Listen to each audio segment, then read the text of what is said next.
तो hello and welcome to सफल academy. उम्मीद करते हैं कि आप लोग अच्छे होंगे और स्वस्थ होंगे और एकदम जी जान लगा करके एग्जाम के तैयारी में लगे हुए होंगे।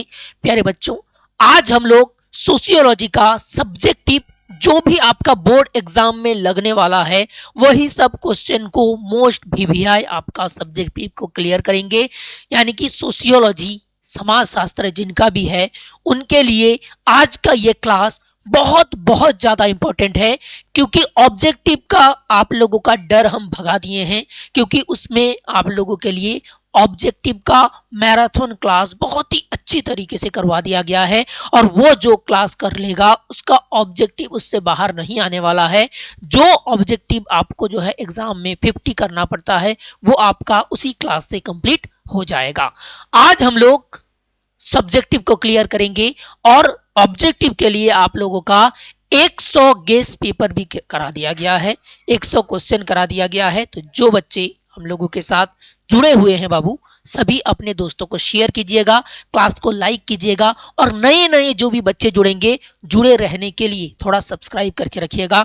और हम लोगों का सफल एकेडमी में बाबू एप्लीकेशन में आप लोग अगर सबसे मिनिमम सबसे कम मूल्य में सबसे कम वैल्यू में आप अगर कोर्स को लेना चाहते हैं, अंतिम प्रहार बैच कम समय में आपका बेटर तैयारी के लिए आप ले सकते हैं केवल 49 रुपया में। अब हम लोग पहला क्वेश्चन में चलेंगे। मुझे क्या कहा गया है सर? कहा गया है कम्युनिटी यानी कि समुदाय से आप क्या समझते हैं, यानी कि समुदाय क्या है, इस तरीके का आपको प्रश्न पूछ लेगा और आप बता दिए तो आपको 2 नंबर दे दिया जाएगा। कभी कभी इसी के साथ साथ कोई और क्वेश्चन जोड़ करके ये 5 नंबर का पूछ लेगा। तो आपको जानना बहुत जरूरी है, ठीक है। अब वो टाइम नहीं रहा कि कोई क्वेश्चन को देख करके जो है छोड़ दिया कि ये एग्जाम में नहीं आएगा।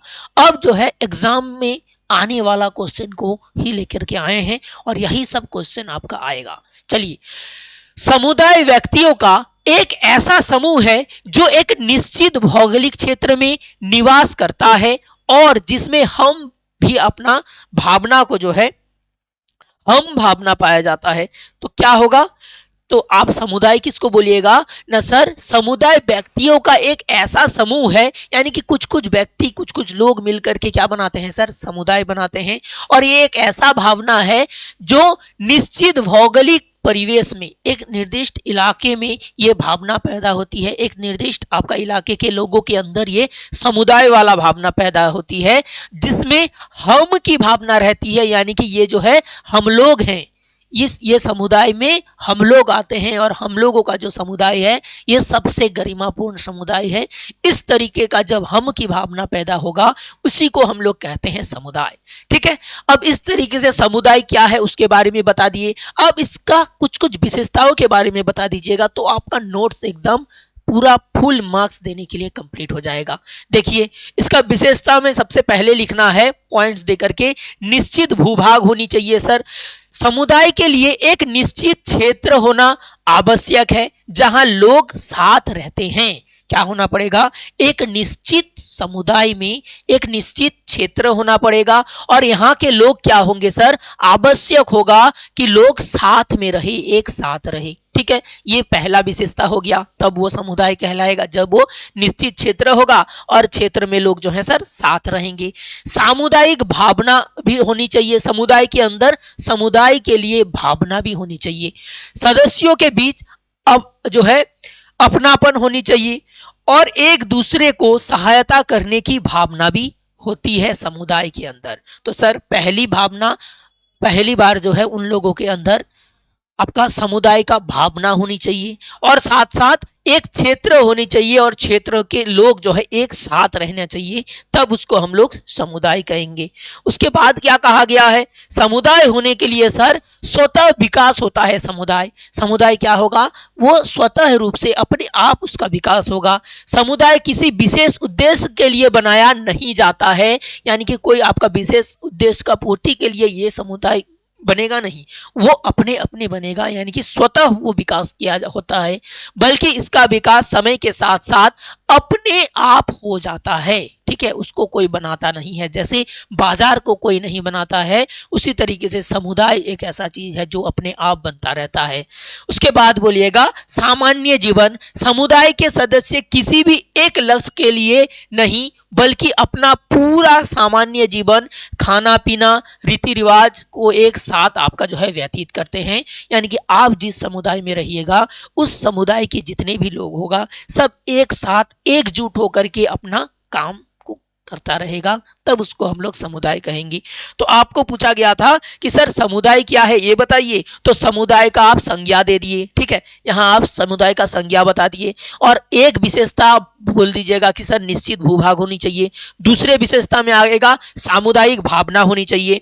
उसके बाद आएगा आपका तीसरा नंबर में सर ये स्वतः रूप से विकसित होना चाहिए। चौथा में कहा गया है सामान्य जीवन होनी चाहिए, यानी कि सभी लोग एक साथ जीवन जिएंगे। तब संज्ञा के साथ साथ आप जब इसमें विशेषताओं को भी जोड़ दीजिएगा तब आपके लिए अगर 2 रहेगा तो उसमें से 2 मार्क्स फुल मार्क्स आपको मिलेगा।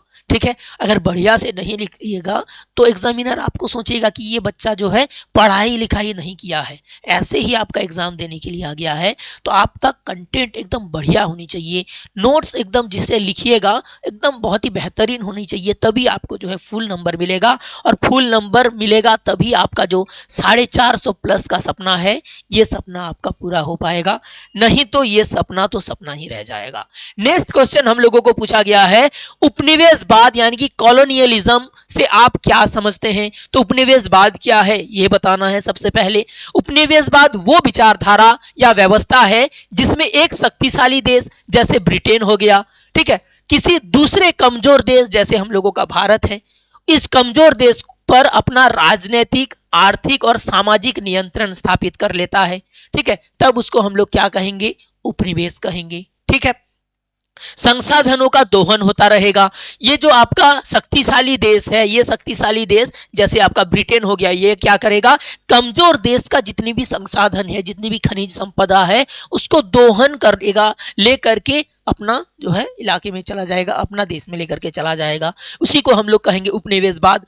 मुख्य उद्देश्य आपका शासित देश के प्राकृतिक और मानवीय संसाधनों का उपयोग अपने फायदे के लिए करना, यानी कि भारत का जो भी संपद रहेगा वो अपने फायदे के लिए करेगा। जैसे ब्रिटेन क्या करता था, पहले जब भारत अंग्रेज का गुलाम था तब भारत का जो सब संपदा था सब लेकर के चला जाता था। दूसरा विशेषता में अगर कहें तो दूसरा विशेषता हो जाएगा सांस्कृतिक प्रभाव। शासक देश अपनी भाषा, शिक्षा पद्धति और संस्कृति को गुलाम देश पर थोप देता है, यानी कि जो ब्रिटेन है ये आपका शासक देश हो गया और भारत ये गुलाम देश हो गया। अब ब्रिटेन क्या करेगा, उसका जो भाषा है अंग्रेजी भाषा, वो भारतीयों को बोलेगा तुम भी भारतीय हो तो क्या हुआ, तुम हिंदी नहीं तुम भी अंग्रेजी सीखो। जोर जबरदस्ती जो है भाषा को जो है सीखने के लिए बोलेगा। उसका जो संस्कृति है उस संस्कृति को जो है समझने के लिए बोलेगा, तब उसको हम लोग कहेंगे सर उपनिवेशवाद। ठीक है, ये आपका जो है दूसरा नंबर पॉइंट कंप्लीट हुआ उपनिवेशवाद का। तीसरा अगर हम कहेंगे कि सर उपनिवेशवाद का और कुछ बताइए, उपनिवेशवाद में क्या होता है, तो इसके तहत स्थानीय उद्योगों को नष्ट कर दिया जाता है। यानी कि भारत में जो आपका छोटी छोटी उद्योग था जिसको हम लोग कुटीर उद्योग के नाम से जानते हैं, इसको ब्रिटेन ने क्या कर दिया, खत्म कर दिया। और ब्रिटेन का जो सब सामान उनके देशों में बिकता था, इंग्लैंड के देशों में जो सब सामान बिकता था वो सब सामान ला करके भारत को में भर दिया। यही चीज होता है, स्थानीय उद्योग को नष्ट कर दिया जाता है और लोगों का आर्थिक शोषण किया जाता है। लोगों के पास जो भी आपका पैसा है उसको टैक्स के रूप में जो है पूरा ले लिया जाता है और टैक्स को रूप में लेकर के जो अपना प्रभु देश है उसको जो है भेज दिया जाता है। इसी को हम लोग क्या कहेंगे सर, उपनिवेशवाद कहेंगे। इस क्वेश्चन को भी हम लोग उसी तरीके से देखें, सबसे पहले संज्ञा हो गया, उसके बाद इसका जो विशेषता है वो विशेषता हम लोगों का कंप्लीट हो गया। ठीक है, नेक्स्ट क्वेश्चन में हम लोग चले जाएंगे। तीसरा नंबर सवाल इसी तरीके से आपको पूछा जाएगा और इसी तरीके से आप अगर जवाब लिखेंगे तभी अच्छा नंबर आपको मिलेगा। ग्रामीण समुदाय की किन्हीं 2 मुख्य विशेषताओं का उल्लेख कीजिए। यानी कि ग्रामीण जो समाज होती है, इस ग्रामीण समाज यानी कि ग्रामीण समुदाय का कौन कौन सा विशेषता है ये पूछा गया है। तो आप बोलिएगा ग्रामीण समुदाय की 2 प्रमुख विशेषताएं निम्नलिखित है। यहाँ पर आप ग्रामीण समुदाय के बारे में भी लिख सकते हैं कि ग्रामीण समुदाय होता क्या है। ठीक है, पहला जो विशेषता है सर, कृषि पर आधारित अर्थव्यवस्था है। यहाँ का अर्थव्यवस्था किस पर आधारित होगा? किसान भाई सब कृषि आपका जो है वहां पर खेती करेगा, उसी के ऊपर अर्थव्यवस्था टिका हुआ रहेगा। यहाँ पर जो है शिल्प कारखाना यानी कि उद्योग नहीं आएगा। चलिए, ग्रामीण जीवन मुख्य रूप से कृषि और पशुपालन पर निर्भर होता है। यहाँ अधिकांश जनसंख्या प्रत्यक्ष और अप्रत्यक्ष रूप से खेती से जुड़ी हुई रहती है, यानी कि ग्रामीण समुदाय में सभी लोग खेती करेंगे, यही जो है मुख्य काम है। नेक्स्ट बोलिएगा सर, दूसरा जो पॉइंट है, प्राथमिक संबंधियों की आपकी प्रधानता, यानी कि जो भी प्राथमिक काम है, जैसे मछली पकड़ना हो गया, उसके बाद खदान से कोयला निकालना, उसके बाद आपका खेती करना, जो भी प्राथमिक कार्यकलाप है वही सब करते रहेंगे यहाँ के लोग। गांव में लोग एक दूसरे के व्यक्तिगत रूप से जानते हैं। गांव में लोग क्या करते हैं, एक दूसरे को जो है लोग जानते हैं, और शहरी लोग जो है अपने बगल में कौन रहता है उसको नहीं जानता है। यहाँ औपचारिक संबंध, परिवारवाद और परंपराओं का अधिक महत्व होता है, जैसे धर्म, उसके बाद आपका भाग्य को यहाँ पर जो है माना जाता है। तो इस तरीके का आपका ग्रामीण समुदाय होती है। और दो विशेषता हम लोगों को पूछा गया था, वो बता दिए। अब हमें पूछा गया है सर, लिंगानुपात या फिर सेक्स रेशियो को परिभाषित कीजिए। आप ये समझा दीजिए कि लिंगानुपात होता क्या है। बाबू, जो बच्चे देख रहे हो थोड़ा अपने दोस्तों को शेयर कर दीजिए। बच्चे जो है सोशियोलॉजी में बाद में देखते हैं, थोड़ा बच्चे को दिखा दीजिए, थोड़ा बच्चे को शेयर कर दीजिए, और जो बच्चे अभी तक जुड़े हुए हैं क्लास को लाइक कर दीजिएगा। ठीक है, लिंगानुपात यानी कि सेक्स रेशियो को मुझे बताने के लिए बोला गया है। तो सबसे पहले बोलिएगा कि सेक्स रेशियो होता क्या है। तो किसी निश्चित क्षेत्र में क्या होनी चाहिए सर, एक निश्चित क्षेत्र होनी चाहिए, और उस निश्चित क्षेत्र में प्रति 1000 पुरुषों पर महिलाओं की संख्या, यानी कि एक क्षेत्र है वहां पर प्रत्येक 1000 पुरुषों में 1000 पुरुष में कितने महिला है। ठीक है, महिला की संख्या, और इसी को हम लोग क्या कहेंगे सर, इसी को 100 से गुना कर देंगे तो हम मेरा निकल जाएगा लिंगानुपात। ठीक है, तो उसी को हम लोग लिंगानुपात कहते हैं। इसका महत्व क्या है, लिंगानुपात हम लोग क्यों जानेंगे, मुझे जानने की जरूरत है क्या? तो आप बोलिएगा सर हाँ, इसकी महत्व है। ये किसी समाज में लैंगिक समानता या असमानता को मापने का एक महत्वपूर्ण पैमाना है। यानी कि मान लीजिए 1000 पुरुष है और 1000 पुरुष में केवल 700 महिला है, तो अगर पुरुष और महिला का जन्म हुआ है तो 300 महिला गई कहां? 1000 किसी वर्ष मान लीजिए 1000 पुरुष का जन्म हुआ है और 1000 महिला का जन्म हुआ है, तो सेक्स रेशियो घट करके 700 कैसे हो गया? बाकी 300 महिला गई कहां? यानी कि असमानता है समाज में। इस वजह से वो महिलाएं सब जो हैं, वो छोटी छोटी बच्ची सब जो हैं नहीं सह पाई, और उन लोगों का जो है समाज में आपका असमानता के कारण ऐसा हाल हुआ। यही समझा जाता है। अगर सेक्स रेशियो जितना बराबर होगा उतना बढ़िया है, और सेक्स रेशियो जितना जो है इधर उधर रहेगा, डामाडोल रहेगा, उतना जो है समाज में जो है समस्या देखी जाएगी। ठीक है, तो ये आपका महत्व हो गया। उसके बाद भारत का संदर्भ, भारत में जो है सेक्स रेशियो यानी कि लिंगानुपात कैसे काम करता है वो देख लीजिए। भारत में लिंगानुपात का कम होना, विशेषकर बाल लिंगानुपात, एक चिंता का आपका विषय है। यानी कि छोटे छोटे बच्चों का लिंगानुपात अगर कम होगा तो बाद में जाकर के वो जब बड़े हो जाएंगे तब भी लिंगानुपात जो है कम ही देखने के लिए मिलेगा। यानी कि 1000 पुरुषों में महिलाओं की संख्या कम हो जाएगी, जिसके पीछे कन्या भ्रूण हत्या और सामाजिक भेदभाव जो है शामिल है। यानी कि बच्चे जो अगर पेट में लड़की रहे तो उसको जो है पेट में ही मार दिया जाता है। इस तरीके का घिनौना काम को जो है भ्रूण हत्या कहा जाता है। और ये क्यों होता है? ये हम लोगों का समाज में जो असमानता है, इसी वजह से ये सब चीज देखी जाती है। तो लिंगानुपात बोलेगा तो लिंगानुपात क्या है वो बता दिए, उसका विशेषताओं को बता दीजिएगा 2-3 पॉइंट करके, तो आपका कंप्लीट हो जाएगा। ठीक है, अब 5वां नंबर सवाल, जनसंख्या विस्फोट का क्या अर्थ है? तो जनसंख्या विस्फोट का क्या अर्थ है वो बता दीजिएगा, कंप्लीट हो जाएगा। जब किसी देश में जनसंख्या की वृद्धि पर इतनी अधिक वृद्धि दर जो है, क्या सर, जनसंख्या का वृद्धि दर इतनी अधिक हो जाती है कि वहां उपलब्ध संसाधन जैसे आपका भोजन, आवास, रोजगार कम पड़ने लगते हैं, तो इस स्थिति को हम लोग क्या कहते हैं? जनसंख्या विस्फोट कहते हैं। बात आपको समझ में आया? कोई एक निर्दिष्ट इलाका है, मान लीजिए मेरा ये आपका बिहार है। अब इस बिहार में अगर ऐसा परिस्थिति पैदा हो जाए जब जनसंख्या जो है बढ़ती जा रही है और वहां के लोगों के लिए भोजन कम है, आवास कम है, रोजगार कम है, तब इस स्थिति को हम लोग क्या कहेंगे सर? जनसंख्या विस्फोट कहेंगे। ठीक है, अब इसका कारण बता दीजिए और इसका प्रभाव बता दीजिए, तो आपका जो है नोट्स कंप्लीट। तो कारण अगर बताइएगा तो इसका कारण है सर, जनसंख्या विस्फोट का कारण स्वास्थ्य सेवाओं में सुधार के कारण मृत्यु दर तो आपका भारी आपका गिरावट आया। मान लीजिए पहले 100 लोगों का अगर मृत्यु हो जाता था, जन्म होता था, पहले 100 लोगों का जन्म होता था तो 100 लोग मर जाते थे, 100 लोगों का मृत्यु हो जाता था, तो बात तो खत्म। 100 जन्म आया, 100 मृत्यु हो गया, बात बराबर हो गया।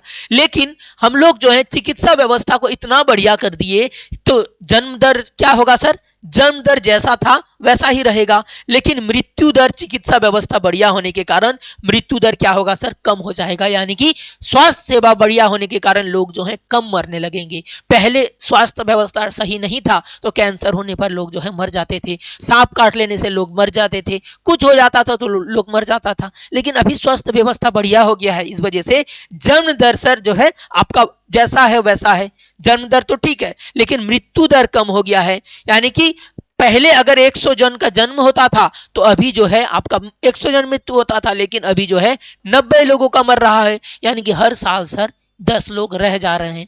तब अगर मृत्यु नहीं होगा तो धीरे धीरे जनसंख्या तो बढ़ता रहेगा, और इसी स्थिति के कारण, इसी कारण जो है सर, इसी कारण के वजह से हमारा जनसंख्या का विस्फोट हो जाता है, और इसी को हम लोग कहते हैं सर जनसंख्या विस्फोट। तो कारण बता दिए कि इसका क्या कारण है। ठीक है, उसके बाद बोलिएगा सर जनसंख्या विस्फोट होगा तो क्या होगा? आपको पता है, एग्जामिनर को आपको बताना है कि जनसंख्या विस्फोट अगर होगा तो उसका क्या कारण है। जनसंख्या अगर विस्फोट होगा तो उसका प्रभाव आपका जो है समाज में क्या पड़ेगा वो भी बता दीजिएगा। तो बोलेगा कि हाँ, इसको जो है जनसंख्या विस्फोट के बारे में सब कुछ पता है, और जिसको सब कुछ पता है उसको और क्या पूछेगा? पूरा नंबर देगा ना।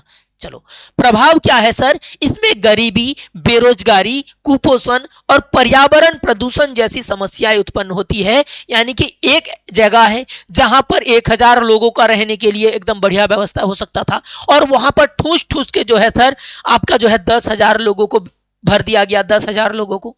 अब एक कमरे में अगर 5 जन की रहने की व्यवस्था हो सकती है, वहां अगर 100 लोगों को रहने के लिए दे दिया जाए, क्या होगा सर? वहां का जो हवा है वो प्रदूषित हो जाएगा, वहां का जल जो है प्रदूषित हो जाएगा, पूरा घर में लोगों का जो है गंदगी फैला हुआ रहेगा। तो यही चीज होगा कि जनसंख्या जब विस्फोट होगा सर, पूरे देशों में एकदम जो है जनसंख्या होता रहेगा, लोगों को रोजगार नहीं मिलेगा, लोगों को खाना नहीं मिलेगा, अच्छी जो है जीवन जिंदगी नहीं मिलेगा। तो ये आपका प्रभाव देखने के लिए मिलेगी, कुपोषण देखने मिलेगा, गरीबी देखने मिलेगा, बेरोजगारी देखने मिलेगा। तो जनसंख्या विस्फोट का कारण और प्रभाव और इसकी संज्ञा पूरा एकदम डिटेल दे दिए। अब जो है एग्जामिनर समझे उसको क्या नंबर देना है या नहीं देना है। ठीक है, अब छठा नंबर सवाल, नातेदारी क्या है? नातेदारी आप लोग जानते हैं, पहला जो प्राथमिक नातेदारी में आता है मम्मी पापा भाई बहन। अब आप बोलिएगा सर मेरी जो गर्लफ्रेंड है ना वो मेरी प्राथमिक नातेदार है। नहीं बाबू, वो प्राथमिक नातेदार नहीं, वो बनाई हुई नातेदार है। अगर उसको नहीं मिले, उसको अगर घूमने के लिए इधर उधर नहीं ले जाओगे, उसके अगर बाबू छोना नहीं करोगे, वो नहीं रहेगी। लेकिन प्राथमिक जो नातेदार है वो आपका रक्त संबंधित होता है, एकदम डायरेक्ट आपसे जुड़ा हुआ रहता है। उसको कुछ भी बोल दो, झगड़ा हो जाए, 1 साल 2 साल बोलना बंद हो जाए, लेकिन फिर भी जो है वो प्राथमिक नातेदार है, तो प्राथमिक नातेदार रहेगा। और गर्लफ्रेंड जो है आज उसके साथ झगड़ा कर लो, ब्रेकअप, गर्लफ्रेंड बन जाएगी एक्स गर्लफ्रेंड, बॉयफ्रेंड बन जाएगा एक्स बॉयफ्रेंड। ठीक है, तो वो आपका जो है नातेदार नहीं है, वो द्वितीय जो है वो दूसरी तरीके का नातेदार है। और प्राथमिक नातेदार, द्वितीयक नातेदार, तृतीयक नातेदार, ये सब जो है नातेदारी का प्रकार होता है। और वास्तविक तरीके से 2 तरीके का नातेदार होता है। बढ़िया से पढ़ लेंगे हम लोग कि सर नातेदार क्या होता है। नातेदारी का अर्थ है किसी परिवार या कुटुंब के रक्त संबंधों में बंधे हुए लोगों का समूह। यानी कि मान लीजिए वो आपका कुटुंब हो सकता है, यानी कि आपका जो मेहमान है उसके बारे में कहा जा रहा है, ठीक है, या फिर आपके साथ रक्त संबंध हो सकता है। इस तरीके का जो आपका जुड़ा हुआ महसूस करते हैं उसी को हम लोग कहते हैं नातेदार। नातेदारी मुख्य रूप से दो तरह की होता है, ठीक है। फिर कभी कभी पूछ लेता है तो वहां आपको बताना है सर नातेदार जो है तीन तरीके का होता है। एक प्राथमिक नातेदार है, ठीक है, एक प्राथमिक नातेदार, दूसरा सर द्वितीयक नातेदार, दूसरा द्वितीयक नातेदार, और तीसरा होता है तृतीयक नातेदार या फिर तीसरा नातेदार। यानी कि प्राथमिक नातेदार में आपका आता है भाई बहन, उसके बाद मामा नहीं सॉरी, आपका जो है मम्मी और पापा, ये सब आता है प्राथमिक नातेदार में। द्वितीयक नातेदार में कौन आता है, आपकी मम्मी पापा का अगर कोई प्राथमिक नातेदार है, यानी कि मम्मी पापा का जो मम्मी पापा है, भाई बहन का जो आपका जो है ये है, वो सब आएगा किसमें, वो सब आएगा प्राथमिक द्वितीयक नातेदार में। चाचा चाची किसमें आएगा, द्वितीयक नातेदार में, ठीक है। और तृतीयक नातेदार में उन लोगों का जो नातेदार है, यानी कि पापा दादा दादी का भी जो नातेदार है उसको हम लोग कहेंगे तृतीयक नातेदार, ठीक है। वो हम नहीं बताए, खाली आपको रक्त संबंधी नातेदार और बनाई हुई नातेदार इसको समझाने के लिए दिए हैं कि वास्तविक रूप से जो है नातेदार एक आपका रक्त संबंधी नातेदार होता है, जो वास्तविक नातेदार होता है, ठीक है, जो जन्म और रक्त से जुड़ा हुआ होता है। जैसे आप अपनी मम्मी पापा से पैदा हुए हैं तो मम्मी पापा आपका रक्त संबंधी नातेदार हुए, और आपका भाई बहन भी उसी जो है मम्मी पापा से पैदा हुआ है तो वो भी आपका रक्त संबंधी नातेदार हुआ। और बनाई हुई नातेदार होता है जिसको आप लोग जो है शादी ब्याह करके बनाते हैं, जिसको आप जो है बाबू छोना करके बताते हैं, उसी तरीके का जो नातेदार है उसी को हम लोग बनाई हुई नातेदार कहते हैं। जो विवाह या गोद लेने जैसे सामाजिक नियमों से बनती है, उस तरीके का नातेदार को जो है प्राथमिक, द्वितीयक और तृतीयक प्रकार भी कहा जाता है, ठीक है। इतना हो गया सर जी, ये कंप्लीट हुआ सर। नेक्स्ट में चले जाइए, नातेदार को हम लोग समझ लिए। अब द्वितीयक नातेदार क्या है, इसके दो उदाहरण दीजिए। तो आप बोलिएगा सर हम लोगों का जो प्राथमिक नातेदार है, तो प्राथमिक नातेदार कौन कौन है, तो हम लोगों की मम्मी, ठीक है, पिता, उसके बाद माता, उसके बाद भाई, ठीक है, और भाई के साथ बहन, ठीक है, ये सब हम लोगों का प्राथमिक नातेदार है। अब ये प्राथमिक नातेदार का जो प्राथमिक नातेदार है, ठीक है, पिता का प्राथमिक नातेदार कौन होगा, तो इसका पिता होगा, ठीक है, इसका पिता होगा, फिर इसकी माता होगी, ठीक है, यानी कि पिता की माता, फिर पिता का जो है माता का भी माता होगा, फिर माता का भी पिता होगा। यानी कि ये सब जो है ये सब आपका किसमें आएगा, द्वितीयक नातेदार में। यानी कि प्राथमिक नातेदार का प्राथमिक नातेदार उसको हम लोग क्या कहेंगे, द्वितीयक नातेदार। यानी कि मेरी दादा दादी वो मेरा द्वितीयक नातेदार, ठीक है। भाई बहन की जो आपका प्राथमिक नातेदार है वो आपका कहलाएगा आपके लिए द्वितीयक नातेदार है। तो द्वितीयक नातेदार वे होते हैं जो हमारे प्राथमिक संबंधियों के प्राथमिक संबंधी होते हैं, यानी कि हम मेरे प्राथमिक का भी प्राथमिक, उसको हम कहेंगे द्वितीयक नातेदार। जैसे दादा, नाना, मामा, साला, ठीक है, इतना समझ लीजिए, बाकी और नहीं पूछेगा। 8वां नंबर सवाल, संस्कृतिकरण पर एक निबंध लिखिए कि संस्कृतिकरण सर होता क्या है ये बता दीजिए। तो आप सबसे पहले बोलिएगा संस्कृतिकरण, इसकी धारणा किसने दिया, तो एम.एन. श्रीनिवास, भारतीय समाजशास्त्री एम.एन. श्रीनिवास ने संस्कृतिकरण की धारणा दिया। तो संस्कृतिकरण की अवधारणा भारतीय समाजशास्त्री एम.एन. श्रीनिवास द्वारा दी गई थी, इतना आप बता दीजिएगा। फिर संस्कृतिकरण क्या है उसको समझाइएगा। ये वो प्रक्रिया है जिसके माध्यम से कोई निम्न जाति जनजाति समूह की आपकी उच्च जाति का विशेष जो आपका द्विज जातियों की रीति रिवाजों, विश्वास, विचारधारा और जीवन पद्धति को अपनाना, इसी को कहा जाता है संस्कृतिकरण। हम समझाते हैं, मान लीजिए कोई ऊंचा जाति है, ठीक है, ऊंची जाति की कोई परंपरा को अगर कोई निचली जाति मानना शुरू कर दे, ठीक है, कोई नीचा जात का आदमी जो है नीचू जात का आदमी मानना शुरू कर दे, तब इसको हम लोग क्या कहते हैं सर, संस्कृतिकरण कहते हैं।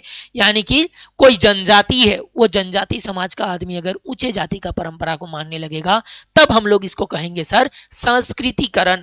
और इसकी धारणा किसने दिया, एम.एन. श्रीनिवास ने दिया।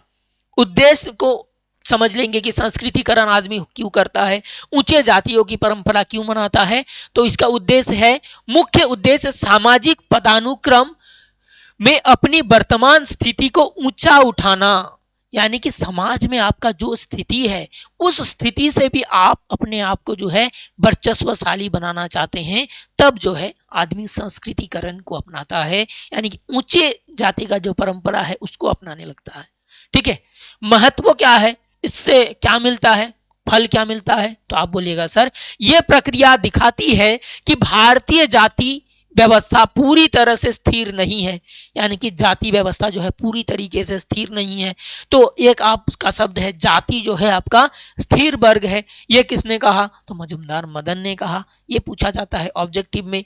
तो ये आपका संस्कृतिकरण क्या दिखाता है ना, संस्कृतिकरण दिखाता है कि सर जाति व्यवस्था जो है पूरी तरीके से स्थिर नहीं है, बल्कि इनमें जो है गतिशीलता संभव है। लोग मांस मदिरा का त्याग कर जो है जनेऊ धारण कर जो है वो कर्मकांड अपना लेते हैं। ठीक है, और अपनी जो है सामाजिक स्थिति को सुधारने का प्रयास करते हैं। तो इस तरीके का अगर काम करेंगे, जैसे ब्राह्मण सब क्या करता है सर, क्षत्रिय ब्राह्मण सब, हाँ इन लोगों का क्या करना है, ये लोग जो है आपका शुद्ध शाकाहारी भोजन करते हैं कोई कोई।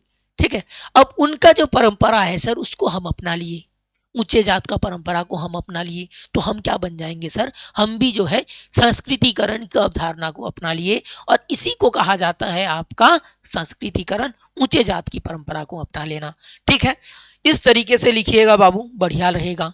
नेक्स्ट प्रश्न में देखिए क्या कहा गया है, हिंदू विवाह के स्वरूपों का वर्णन कीजिए। सबसे पहले तो आपको क्वेश्चन पूछेगा कि हिंदू विवाह में कुल कितने स्वरूप होते हैं ये बताइए, तो आप बोलिएगा हिंदू समाज शास्त्र के अनुसार, हिंदू धर्म शास्त्र के अनुसार 8 स्वरूप के बारे में कहा गया है, और 8 में से सर 4 जो स्वरूप होता है ना ये वैध माना जाता है और बाकी 4 को अवैध माना जाता है, उस तरीके से शादी नहीं करना चाहिए ये कहा जाता है। ठीक है, पढ़ लेते हैं। प्राचीन धर्मशास्त्रों और मनुस्मृति के अनुसार हिंदू विवाह के 8 स्वरूप बताए गए हैं। तो ये भी आई इंपॉर्टेंट है कि 8 स्वरूप बताए गए हैं। इन्हें मुख्य रूप से 2 श्रेणियों में विभाजित किया गया है। मुख्य रूप से 8 श्रेणियों का भी कितना स्वरूप है सर, 2 हिस्सा है, एक 4 हिस्सा जो आपका मान्य है और बाकी 4 जो अमान्य है। ठीक है, धर्म सम्मत यानी कि आपका जिसको कहा जाता है प्रशस्त, और दूसरा होता है अप्रशस्त यानी कि धर्म विरुद्ध। ठीक है, अब प्रशस्त में जो 4 आता है उसको हम लोग पढ़ लेंगे। प्रशस्त विवाह जिसको हम लोग स्वीकार करते हैं, यानी कि ये सब विवाह सर जिन्हें आपका समाज द्वारा सम्मान दिया जाता है, सम्मानजनक रूप से, धार्मिक रूप से इसको मान्यता प्राप्त है, वो 4 प्रकार का विवाह कौन कौन सा है, तो आप बोलिएगा पहला जो विवाह है उसको हम लोग कहते हैं ब्रह्म विवाह। अब ब्रह्म विवाह में होता क्या है, तो ब्रह्म विवाह में सबसे उत्तम विवाह इसी को माना जाता है, इसमें पिता अपनी पुत्री के लिए एक सुशिक्षित और सदाचारी वर चुनता है और ससम्मान से अपनी पुत्री को सौंपता है। इसको हम लोग क्या कहते हैं, ब्रह्म विवाह। समाज में सबसे ज्यादा अगर कोई विवाह होता है तो ये ब्रह्म विवाह होता है। और इस विवाह में क्या होती है सर, कोई माता पिता है, वो माता पिता अपनी जो लड़की है या फिर अपना जो लड़का है उसके लिए वर या वधू को चुनता है, इसको हम लोग कहते हैं सर ब्रह्म विवाह। और ये किस तरीके का है सर, ये स्वीकार किया जाता है, यानी कि ये स्वीकारा जाता है इस तरीके का विवाह को। नेक्स्ट अगर चले जाएंगे तो कहा गया है दैव विवाह। दैव विवाह क्या होती है, तो जब कोई पिता यज्ञ करने वाले पुरोहित के साथ अपनी पुत्री का विवाह करता है, यानी कि कोई पुरोहित है, कोई ब्राह्मण है, उसके साथ अपनी जो बेटी है उसका शादी करवा दे। ठीक है, पुरोहित के साथ शादी करवा दे, तब उस तरीके का जो विवाह है, उस तरीके का विवाह को दैव विवाह कहा जाता है। ये प्राचीन काल में अधिक प्रचलित था। अभी जो है पुरोहित को भी शादी करेगा तो वही जो है देख सुन करके शादी करवाता है, उसी को हम लोग कहते हैं आपका ब्रह्म विवाह। लेकिन पहले जो है दैव विवाह प्रचलित था और अभी दैव विवाह प्रचलित नहीं है। पुरोहितों से शादी करवा देना वो कहा जाता है देव विवाह। देव विवाह का ये मतलब नहीं है सर कि कोई भगवान देवता से शादी करवा देना, पुरोहित से शादी करवाना देव विवाह कहलाता था। आर्ष विवाह क्या है सर, आर्ष विवाह, इस विवाह में वर पक्ष और कन्या पक्ष की पिता को धार्मिक कार्यों के लिए एक जोड़ी गाय और बैल देता है।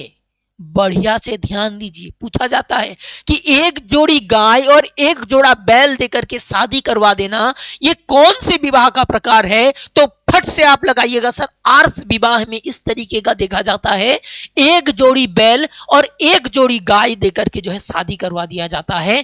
कोई कन्या मूल्य नहीं दिया जाता है, यानी कि दहेज नहीं दिया जाता है। धार्मिक अनुष्ठान का हिस्सा माना जाता था ये आपका कोई भी तरीके का दहेज ना देना, यह भी आपका आर्ष विवाह में ही आता है। खाली एक जोड़ी बैल एक जोड़ी गाय, बस बात खत्म। प्रजापत्य विवाह किसको कहा जाता है? ये ब्रह्म विवाह के समान ही है, यानी कि ब्रह्म विवाह में जैसे माता पिता अपने लड़की के लिए वर या वधू को चुनता था, उसी के तरह प्रजापत्य विवाह ही एक जैसा ही है। लेकिन इसमें पिता वर वधू को आशीर्वाद देते हुए कहता है तुम दोनों साथ मिलकर सामाजिक और धार्मिक कर्तव्यों का पालन करो।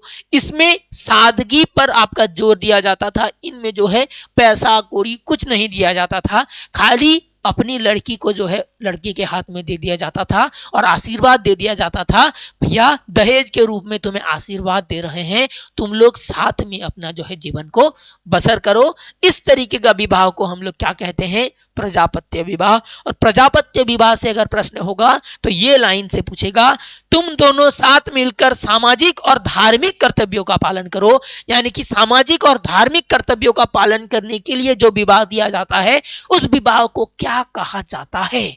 तो आप बताइएगा, उस विवाह को सर प्रजापत्य विवाह कहा जाता है।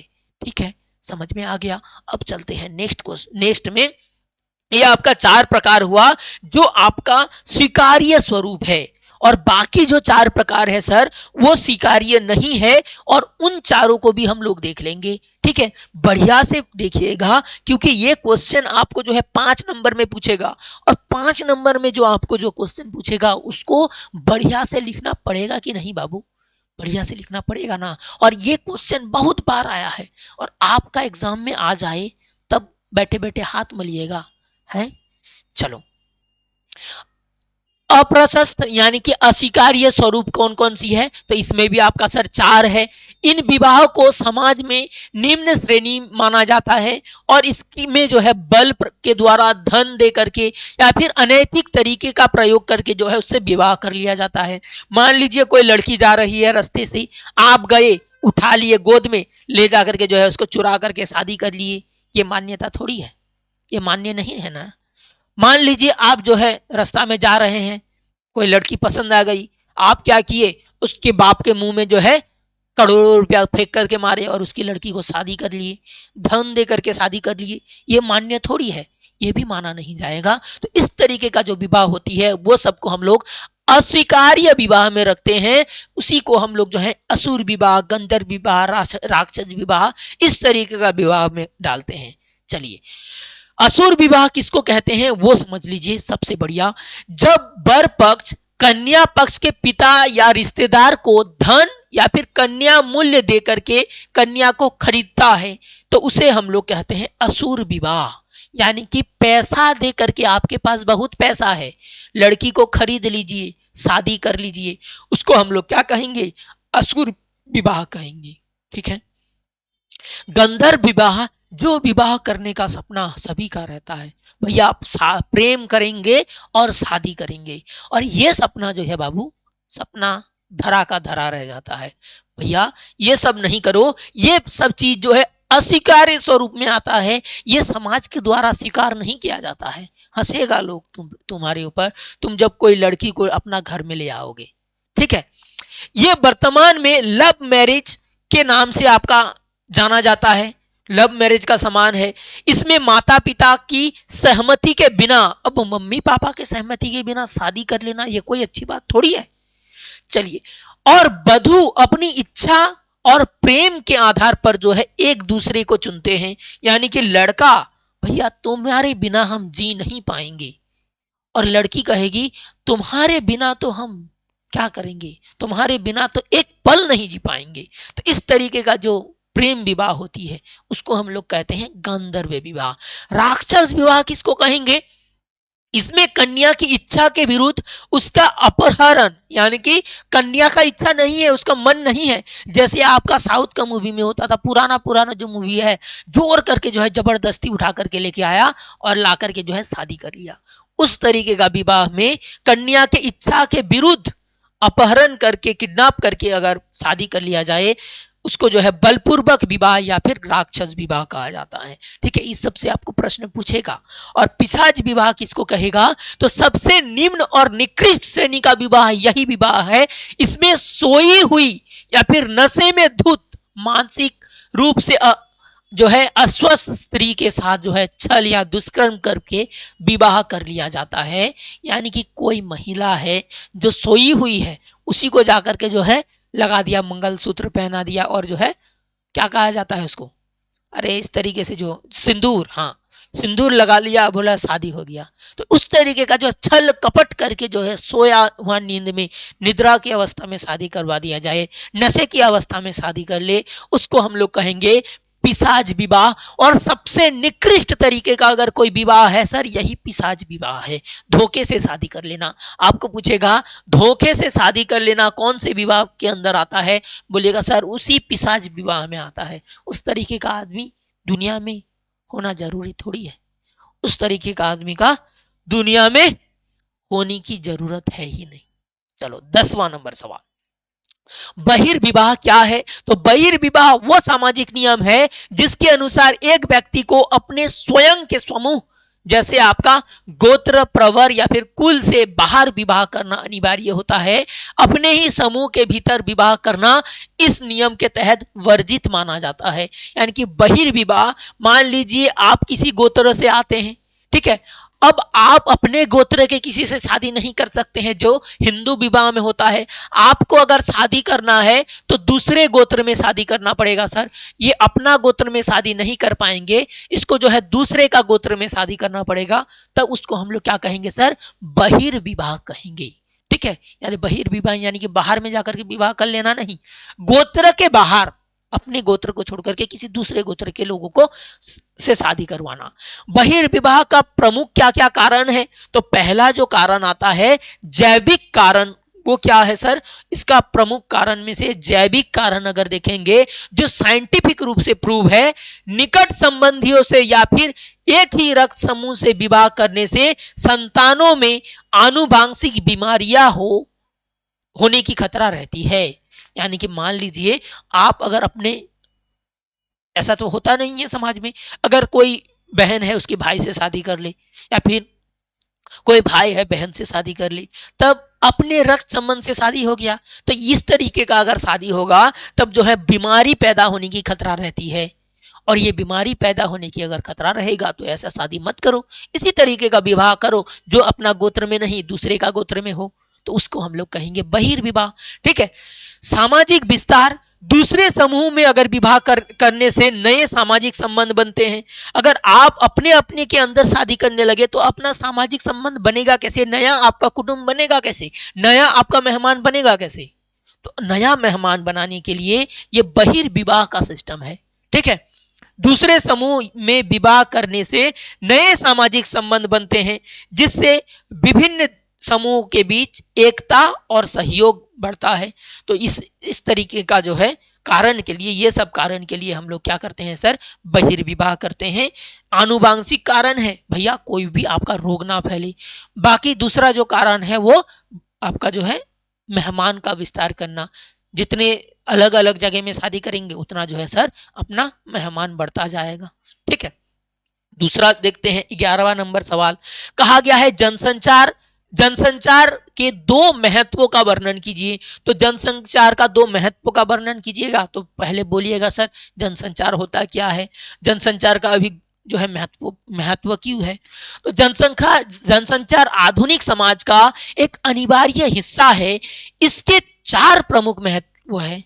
एक महत्व हम लोग सबसे पहले पढ़ेंगे, सूचना का प्रसार। तो जनसंचार के माध्यम से क्या होता है सर, सूचना का प्रसार क्या संभव है। अब आप यहां पर लिख सकते हैं जनसंचार कौन कौन सा होता है, तो आप बोलिएगा सर टीवी, उसके बाद रेडियो, ठीक है टीवी, उसके बाद आपका जो है रेडियो, उसके बाद इंटरनेट, टेलीविजन तो हो गया, कंप्यूटर, मोबाइल, ये सब क्या है सर? ये सब जनसंचार का साधन है।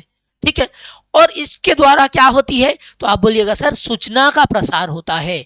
ये रेडियो, टीवी, इंटरनेट के माध्यम से दुनिया भर की खबरें तुरंत लोगों तक पहुंचाता है। तो जनसंचार क्या करता है सर? इसका महत्व क्यों है? ये हम लोगों का जो है पूरे दुनिया में संचार का माध्यम का काम करता है। पूरे दुनिया में सूचना को जो है एक जगह से दूसरे जगह में फैला देता है। दूसरा देखेंगे इसका क्या महत्व है सर? जनसंचार का दूसरा महत्व बताइए। तो लोकतंत्र की मजबूती, जनसंचार सरकार के कार्यों की निगरानी करता है। जनसंचार क्या करेगा? जो भी न्यूज चैनल है वो क्या करेगा? सरकार क्या काम कर रहा है उसके ऊपर नजर रखेगा, और जैसे कुछ गलत काम किया वैसे जो है आपकी जो लड़की सब है, महिला सब जो भी है, वो आकर के हाजिर हो जाती है। ये जो है ये फलाना काम कर दिया, वो जो है ऊपर से जो है मोदी जी ये काम कर दिए, घर में बैठे बैठे मोदी जी जो है अमेरिका को तोड़ दिए। इस तरीके का जो फैलाया जाता है, तो वो क्या काम चल रहा है नहीं चल रहा है, वो सब चीज जो है जनसंचार के माध्यम में आता है। इसके बदौलत लोकतंत्र में मजबूती आता है। जनसंचार सरकार के कार्यों पर निगरानी करता है और जनता को जागरूक बनाकर मजबूत लोकतंत्र की निर्माण करता है। यानी कि सरकार के ऊपर ध्यान रखना जनसंचार का काम है। और बताइए सर, सामाजिक परिवर्तन, इसके माध्यम से कुरीतियों जैसे दहेज प्रथा, बाल विवाह के खिलाफ आपका अभियान चला करके समाज में सकारात्मक बदलाव लाया जा सकता है। यानी कि आप शॉर्ट्स बनाइए जिसमें आप ये बताइए कि भैया आपको जो है बाल विवाह से रोकना है। ठीक है, कम उम्र में 18 साल से कम उम्र में महिलाओं का शादी ना करवाएं, ये बाल विवाह के अंतर्गत आएगा। तो अच्छी अच्छी चीज आप शॉर्ट्स में बताए, लोग देखे और देख करके बोले वाह वाह बहुत बढ़िया चीज बोले हो, हम भी तुम्हारा बात में समर्थन करते हैं और आपके बात से हम जो है उत्साहित होकर के बाल विवाह को रोकने में मदद करेंगे। ठीक है, तो इस तरीके का जो चीज होती है ये जनसंचार माध्यम से ही संभव होता है। ठीक है, आर्थिक विकास, विज्ञापन और बाजार की जानकारी देकर यह व्यापार और आर्थिक गतिविधियों को जो है बढ़ावा देता है। मोबाइल अगर खोल दिए तो मोबाइल भी आपका जनसंचार का साधन है, और वो उसको अगर खोल दिए तो प्रचार ही प्रचार आता रहता है। ठीक है, यूट्यूब खोल दिया, बीच बीच में जो है बीच बीच में आपका जो है वीडियो दिखाता रहता है, फलाना खरीद लो। ठीक है, ये कोलगेट खरीद लो, आपका जो है दांत जो है सभी दांत जो है झड़ करके गिर जाएगा, एक भी दांत नहीं रहेगा। ठीक है, फलाना जो है तुम तेल खरीद लो और उसको जो है बाल में लगाओ, आपका बाल जो है एकदम पीला पीला हो जाएगा, मजा आ जाएगा। तो इस तरीके का जो प्रचार आता है, कुछ भी प्रचार आता रहता है, वो सब आपका जनसंचार के माध्यम से ही संभव हो पाता है। और प्रचार आता है तभी हम लोग खरीद पाते हैं कोई चीज को। तो जनसंचार का क्या महत्व है ये समझ लिए। सबसे पहले सर ये सूचना को पहुंचाता है, लोकतंत्र को सर मजबूत करता है, मोदी जी के बारे में खबर देता है। ठीक है, उसके बाद सामाजिक परिवर्तन करने में बहुत ज्यादा काम करता है, और आर्थिक विकास करने में, अलग अलग विज्ञापन देने में जनसंचार का माध्यम बहुत कारगर है। रेडियो में विज्ञापन आपका सुना जा सकता है, टीवी में देखा जा सकता है, मोबाइल में भी आप देख सकते हैं, हर जगह जो है विज्ञापन ही विज्ञापन है। ठीक है, लिंग असमानता क्या है ये हम लोग समझ लेंगे कि सर लिंग असमानता होता क्या है। ठीक है, तो लिंग असमानता एक सामाजिक स्थिति है जहां पुरुषों और महिलाओं के बीच सामाजिक, आर्थिक और राजनीतिक आधार पर भेदभाव किया जाता है। यानी कि अगर महिला है, ठीक है, और पुरुष है, इन दोनों के बीच अगर किसी कारण से सामाजिक रूप से हो, आर्थिक रूप से हो या राजनीतिक रूप से हो भेदभाव होगा, तभी उसको हम कहेंगे लिंग असमानता है। इसका कारण क्या है, क्यों लिंग असमानता देखी जाती है? तो इसका मुख्य कारण पितृसत्तात्मक व्यवस्था है, जहां सभी शक्तियां पुरुषों के हाथ में दी गई है। अब पुरुष के हाथ में कोई शक्ति है तो वो महिला को जो है भिड़ने नहीं देता है। इस तरीके का जो व्यवस्था है इसको हम लोग क्या कहेंगे सर? लिंग असमानता कहेंगे। प्रभाव, इसके लिंग असमानता से क्या प्रभाव पड़ता है? तो इसके कारण महिलाओं को शिक्षा, स्वास्थ्य, रोजगार के समान अवसर जो है नहीं मिल पाता।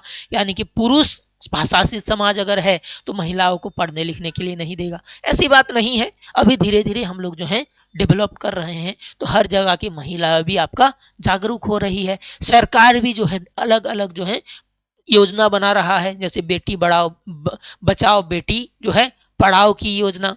ठीक है। उसके बाद जो है नारी को विकास करने के लिए अलग अलग योजना आ रहा है ताकि लिंग असमानता में आपका कमी आ जाए। पंचायत व्यवस्था में 50% आरक्षण की व्यवस्था कर दी गई है। आपका कोई भी सरकारी क्षेत्र है उसमें भी 50% आरक्षण की व्यवस्था कर दी गई है महिलाओं को लेकर के, ताकि लिंग असमानता को दूर किया जा सके। लिंग असमानता केवल महिलाओं की समस्या नहीं है, ये भी बात समझ लीजिए। केवल महिलाओं के लिए जो है भेदभाव होता है ऐसी बात नहीं है, पुरुष के साथ भी, बल्कि ये पूरे समाज की जो है विकास में बाधा है। अगर लिंग असमानता होगा, महिला है इस वजह से उसको अगर कोई काम करने के लिए नहीं देंगे, हम लोग अगर ऐसे सोचे कि महिला है वो जो है ताकतवर काम नहीं कर पाएगी, महिला है तो वो आपका एरोप्लेन नहीं उड़ा पाएगी, महिला है तो बाइक नहीं चला पाएगी, महिला है तो वो जो है फौज में भर्ती नहीं हो पाएगी, तो इस तरीके का जो भावना है ये सब आपका लिंग असमानता को दर्शाता है। ठीक है, तो ये केवल महिला के लिए बाधित नहीं है, इस तरीके का अगर होगा तो पूरा समाज को इसका जो है झेलना पड़ेगा, पूरा समाज जो है इसके विकास में बाधा बन सकता है, ये कहा गया है। नेक्स्ट चलो 13 नंबर सवाल पूछा, कहा गया है पॉक्सो कानून क्या है? तो ये कानून बच्चे के अधिकारों की रक्षा के लिए बनाया गया सबसे महत्वपूर्ण कानून है। तो पॉक्सो कानून क्या है सर? तो आप बोलिएगा पॉक्सो कानून जो है ये जो बच्चे होते हैं बाबू, ठीक है, उन बच्चों के लिए ये कानून बनाया गया है ताकि उनके साथ साथ शारीरिक शोषण ना हो सके। तो उद्देश्य क्या है? उद्देश्य लिखिएगा 18 वर्ष से कम आयु के बच्चों को यौन अपराधों से बचाना। मुख्य कारण जो है सर, यौन अपराधों से बचाने के लिए पॉक्सो कानून को जो है लागू किया गया है। ठीक है, और ये बच्चों के लिए है। विशेषता क्या है? तो इसमें अपराध की गंभीरता के अनुसार कड़ी सजा का प्रावधान है। इसमें बच्चों की पहचान को गुप्त रखा जाता है ताकि सामाजिक शर्मिंदगी से वो जो है सामना ना करना पड़े। न्याय प्रक्रिया, इसके तहत जो है मामले की अगुवाई के लिए विशेष अदालतों की व्यवस्था है, यानी कि पॉक्सो कानून के अंतर्गत अगर कोई का ये होगा तो उसके लिए अलग व्यवस्था कर दी गई है। 14 नंबर सवाल, जनजातियों को किन्हीं 2 समस्याओं का वर्णन कीजिए। तो जितने भी आपकी जनजाति समाज है, गारो है, खासी है, जयंती है, संथाल है, उसके बाद और अलग अलग जनजाति है बाबू, जितना एसटी ट्राइब है, ठीक है, उन लोगों की समस्या क्या है? तो उन लोगों का अगर समस्या है तो पहला समस्या उन लोगों के पास रहने के लिए जमीन नहीं है। रहने के लिए जमीन नहीं है। जैसे आप घर बना करके एकदम आलीशान महल के अंदर घुसे हुए हैं ना, उन जनजातियों के लिए जमीन नहीं है कि वो घर बना सके, और खाना पीना तो भी वो भी नहीं है। ठीक है, तो ये समस्या है। विस्थापन और भूमि अलगाव, विकास परियोजना जैसे बांध खदान के कारण जनजातियों को उनकी पूर्वजों की भूमि से बेदखल कर दिया गया है।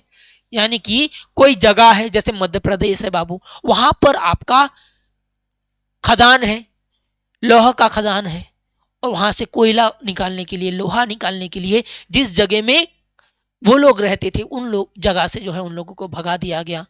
अब आप जिस जगह में रह रहे हैं उस जगह से अगर आपको भगा दिया जाए तो आपके पास जमीन बचेगा? नहीं बचेगा। वही चीज होता है जनजातियों के साथ। जनजाति के पास अपना जमीन नहीं था, वो जिस जमीन में रहते थे, जंगलों में रहते थे, उस जगह से उन लोगों को भगा दिया गया।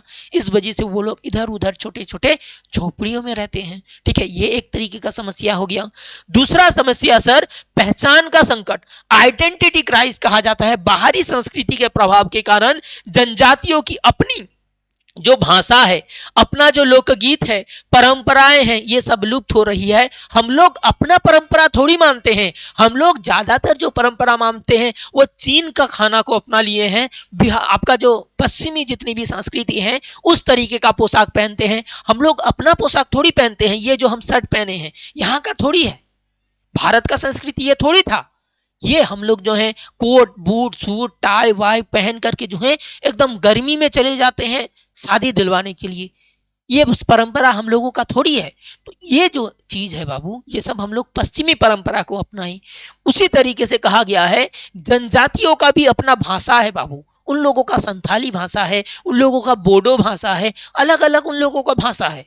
अब वो भाषा जो है ये भाषा उन लोगों को जो है नहीं मिल रही है बोलने के लिए, क्योंकि इधर उधर जाइए खाली हिंदी बोलिए, इधर उधर जाइए खाली जो है दूसरा दूसरा भाषा बोलना पड़ता है। तो अपनी भाषा, अपना जो लोकगीत है, अपनी जो परंपरा है, उन लोगों का लुप्त हो रहा है। इस वजह से जो है उन लोगों का समस्या है, उन लोगों का पहचान का। ठीक है, तो ये सब आपका लिख दीजिएगा बढ़िया से।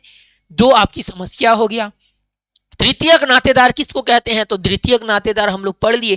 तृतीयक नातेदार किसको कहेंगे? समाजशास्त्र में नातेदारी को के सोपानों में तृतीयक नातेदार वे नातेदार होते हैं जो हमारे द्वितीयक नातेदार का प्राथमिक संबंधी है।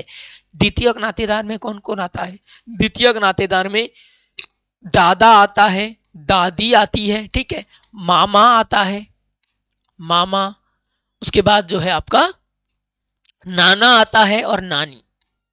ठीक है, ये सब आता है किसमें? द्वितीयक नातेदार में। अब इन लोगों का जो प्राथमिक नातेदार है यानी कि परदादा परदादी, ठीक है, ये सब किस में आएगा? ये सब आएगा सर तृतीयक नातेदार में। उदाहरण के रूप में अपने पिता के भाई यानी कि चाचा, ये आपके लिए द्वितीयक नातेदार है, यानी कि चाचा कौन है सर? द्वितीयक नातेदार है। अब चाचा का जो प्राथमिक नातेदार है यानी कि ससुर, चाचा का ससुर, वो किस में आएगा सर? तृतीयक नातेदार में। ठीक है, यानी कि आपका जो चाचा है उसका ससुर वो आएगा तृतीयक नातेदार में। मानव विज्ञानी मर्डॉक के अनुसार एक व्यक्ति के औसतन 151 तृतीयक नातेदार हो सकते हैं। तो मर्डॉक के अनुसार तृतीयक नातेदार की संख्या कितनी है पूछ ले तो आप क्या बताइएगा सर? 151 से जो है अधिक हो सकती है तृतीयक नातेदारों की संख्या। ये कहे कौन? ये कहे हम लोगों के समाजशास्त्री मर्डॉक ने। कंप्लीट हुआ। 15 क्वेश्चन आज हम कंप्लीट करवा दिए। जो भी बच्चे इस क्वेश्चन को देख लिए हैं पूरी ईमानदारी के साथ, बहुत ही अच्छी तरीके से रट लिए हैं, तो यहां से उसका क्वेश्चन लड़ना ही लड़ना है, ये मेरा गारंटी ले लो। ठीक है, तो आज यहीं पर हम लोग विराम लेते हैं। आप लोग सोशियोलॉजी जो भी बच्चे लेकर के पढ़ रहे हैं उनके लिए 500 ऑब्जेक्टिव का महामैराथन लिया गया है, उसको बढ़िया से देखिएगा। कुछ कुछ क्वेश्चन अगर गलत भी है उसको बढ़िया से समझ लीजिएगा, थोड़ा इधर उधर ही करके देख लीजिएगा बढ़िया से, ताकि आपका ऑब्जेक्टिव के लिए 50 में 50 आ जाए। और सब्जेक्टिव का जो भी चैप्टर वाइज कराया गया है, हर एक चैप्टर को बढ़िया से एकदम डिस्कस किए हैं। सबसे पहले आपको चैप्टर वाइज जो है करवाया गया है, उसके बाद सब्जेक्टिव ऑब्जेक्टिव अलग अलग तरीके से करवाया गया है। आप लोग बढ़िया से देखिएगा। ठीक है, तो यहीं पर आज का क्लास को विराम देते हैं। जय हिंद, जय भारत।